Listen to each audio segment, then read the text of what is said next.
Maoist పార్టీకి గట్టి ఎదురుదెబ్బ తగిలింది. ఛత్తీస్గఢ్ ఘరియాబంద్ జిల్లా మణిపూర్ పోలీస్ స్టేషన్ పరిధిలో గల కులారి ఘాట్ అటవీ ప్రాంతంలో గత 24 గంటల నుంచి భీకర ఎన్కౌంటర్ జరిగింది.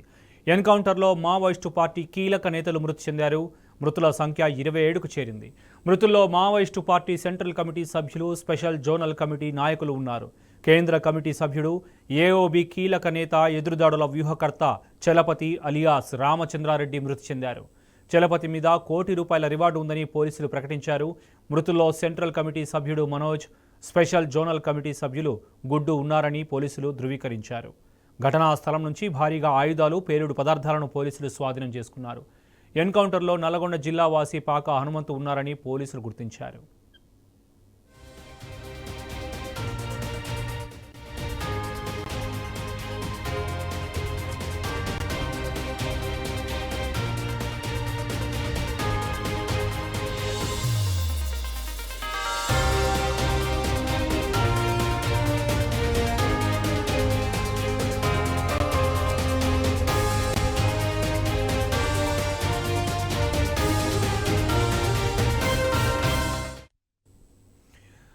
ఇదే అంశానికి సంబంధించి మరింత సమాచారం మా ప్రతినిధి సాంబా అడిగి తెలుసుకుందాం. సాంబా, చెప్పండి.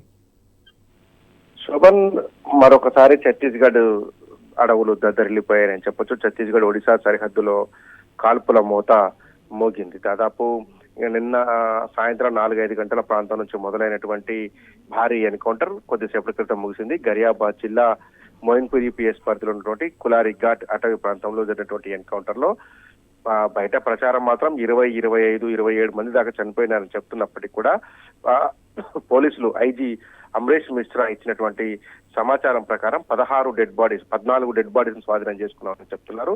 16 మంది దాకా మృతి చెందినట్టుగా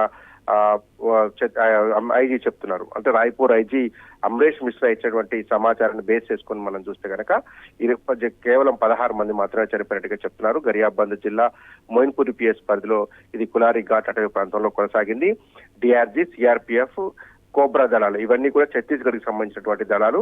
అట్లాగే ఒడిశాకు సంబంధించినటువంటి ఎస్ఓజీ స్పెషల్ ఆపరేషన్ గ్రూప్ సంబంధించినటువంటి దళాలు సంయుక్త ఆపరేషన్ నిర్వహించారు. ఈ ఆపరేషన్ లో 1000 నుంచి 1500 మంది దాకా జవాన్లు పాల్గొన్నటువంటి ఘటనలో చాలా పెద్ద ఎత్తున మావోయిస్ట్ పార్టీకి ఎదురుదెబ్బ తగిలింది.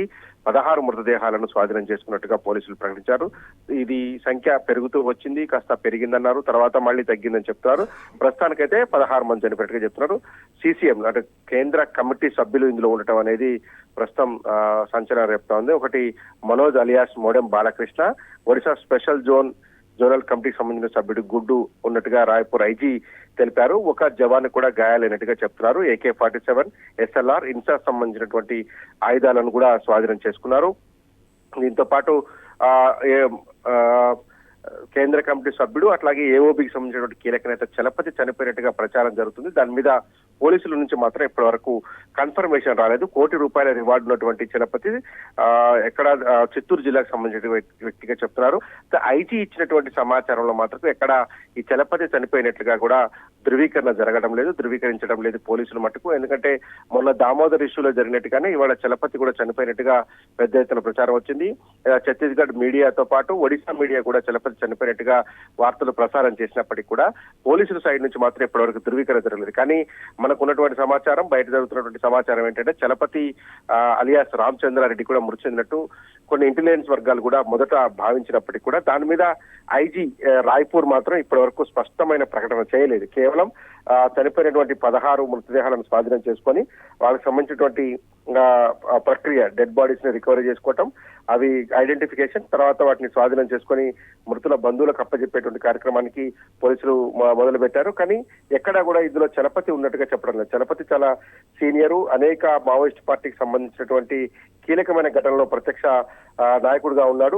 సెంట్రల్ కమిటీ మెంబర్ తో పాటు ఏఓబిలో చాలా కీలకమైనటువంటి వ్యక్తి. అతని మరణాన్ని ఐజీ మాత్రం ధృవీకరించడం లేదు. ఛత్తీస్గఢ్ సంబంధించినటువంటి ఇంటెలిజెన్స్ వర్గాలు కూడా ధృవీకరించడం లేదు. కానీ పెద్ద ఎత్తున చలపతి అలియాస్ రామచంద్రారెడ్డి చనిపోయినట్టుగా ప్రచారం జరుగుతా ఉంది.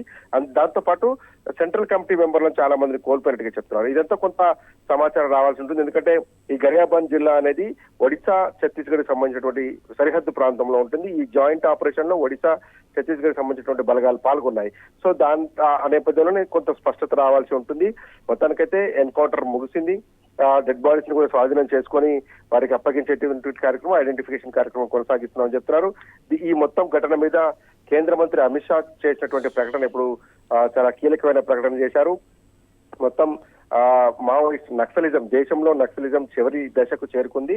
మేము ప్రకటించినటువంటి డెడ్ లైన్ 2026 మార్చి 31 నాటికి మొత్తం నక్సల్ రహిత భారతదేశాన్ని చూసేటువంటి అవకాశం కల్పించబోతున్నాం. భద్రతా బలగాలు ఒక పెద్ద విజయాన్ని సాధించాయంటూ ఆయన పోస్ట్ చేశారు, ఎక్స్ వేదికగా పోస్ట్ చేశారు. ఇప్పుడు అది సంచలనంగా మారింది. ఎందుకంటే వరుస ఎన్కౌంటర్లతో దండకారణ్యంతో పాటు మొత్తం ఛత్తీస్గఢ్ అడవులన్నీ కూడా నెత్తురోడుతున్నటువంటి పరిస్థితులు. ఎక్కడ ఎన్కౌంటర్ జరిగినా పదుల సంఖ్యలో మావోయిస్టుల ప్రాణాలు బలి కావడం కూడా ఇప్పుడు పెద్ద ప్రశ్నార్థకంగా మారింది. ఇంత పెద్ద ఎత్తున ఎన్కౌంటర్లు జరుగుతున్నటువంటి విధానం పట్ల చాలా పెద్ద ఎత్తున విమర్శలు వస్తున్నప్పటికీ కేంద్ర ప్రభుత్వం మాత్రం ఖచ్చితంగా మావోయిస్టు రహిత భారతదేశాన్ని నిర్మిస్తాం, దానికి 2026 మార్చి 31 డెడ్ లైన్ అంటూ ముందుకెళ్తున్నటువంటి పరిస్థితి కనపడుతున్నాయి.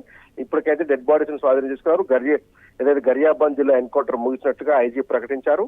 దీనికి సంబంధించి కూడా వారు చేపట్టారు. శోభన్. రైట్ సమ్మ, థ్యాంక్ యూ.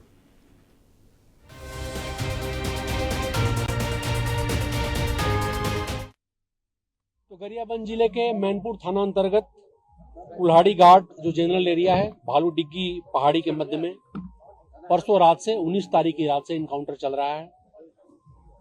E30 जो गरियाबंद की फोर्स है, सीआरपीएफ, कोबरा, उड़ीसा पुलिस की एसओजी और एसटीएफ की टीमें वहां पे सूचना पे भेजी गई थी। परसों रात से फायरिंग अभी भी जारी है। अभी तक जो सर्चिंग हो पाई, कल और आज मिलाकर कुल 14 शव बरामद हुए हैं, कुल 15 हथियार बरामद हुए हैं। हथियारों में आप देख सकते हैं कि इंसास, SLR, 303, रिवॉल्वर जो कि पुलिस स्टॉक्स होते हैं उस तरह के वेपन्स हैं, और कुछ कंट्री मेड वेपन्स हैं। भारी मात्रा में कारतूस, BGL लॉन्चर जो होता है और उसके भी राउंड्स, काफ़ी सारे लिटरेचर और दैनिक उपयोग की जो सामग्री होती है वो बरामद हुई है, जो डिस्प्ले पे आपके राइट में रखा हुआ है। ये बहुत ही सक्सेसफुल ऑपरेशन था। पिन पॉइंटेड इंटेलिजेंस था अपने पास। फोर्सेस ने काफ़ी बहादुरी के साथ काम किया। टेरेन की चुनौतियां थी, काफ़ी घना वेजिटेशन है वहाँ पे, साथ ही साथ 2 दिनों तक नक्सलों को घेरे में बनाए रखना अपने आप में एक चुनौती थी, जिसको हमारे बहादुर जवानों ने गंभीरता और बाखूबी से अंजाम दिया है। सर्चिंग अभी भी जारी है। आज रात में भी फोर्सेस वहाँ तैनात हैं और विशेष जो अपडेट होगा उसको कल दिया जाएगा। सर, एक बड़ा नक्सली जो 1 करोड़ का इनामी नक्सली है वो भी मारा गया है। जो इनपुट्स प्राप्त हो रहे हैं, जो सूचनाएं प्राप्त हो रही हैं कि कोई बड़ा कार्डर मारा गया है। हालांकि अभी इस स्टेज पे हम उसके आइडेंटिफिकेशन के बारे में पॉजिटिवली कुछ कंफर्म नहीं कर पा रहे हैं। बाकी कुछ नक्सलियों के शव की भी शिनाख्ती हुई है, जिससे इतना पता चला है कि ये उड़ीसा स्टेट कमेटी के अधिकांशतः लोग थे। इंदागांव एरिया कमेटी और एसडी के एरिया कमेटी के कार्डर्स हैं जो मरे नक्सलियों में शामिल हैं। बाकी आइडेंटिफिकेशन जैसे ही हो जाता है हम आपको अवगत करें।